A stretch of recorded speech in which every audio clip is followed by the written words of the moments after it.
पहली बार उनका हुनर पहचाना।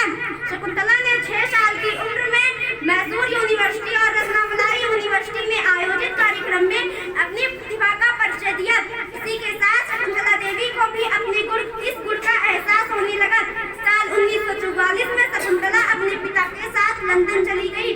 धीरे धीरे विदेशों में भी उनके इस हुनर की चर्चा होने लगी।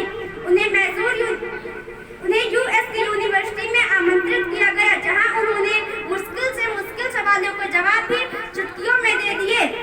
गणित के अलावा शकुंतला की लेखन कला भी बहुत उम्दा थी। गणित के अलावा शकुंतला ज्योतिष शास्त्र पहेलियों से जुड़ी किताबें भी लिखती थी। उन्होंने साल 1977 में दी वर्ड ऑफ होमोसेक्सुअल लिखी। यह समलैंगिकता पर पहली पुस्तक थी। साल 2013 में शकुंतला ने दुनिया को अलविदा कह दिया। साल 2020 में विद्या बालन स्टार फिल्म शकुंतला देवी उन्हीं के जीवन पर आधारित है। तो ये थी शकुंतला देवी की कहानी, जो बताती है कि महिलाएं किसी भी क्षेत्र में पीछे नहीं हैं। Thank you.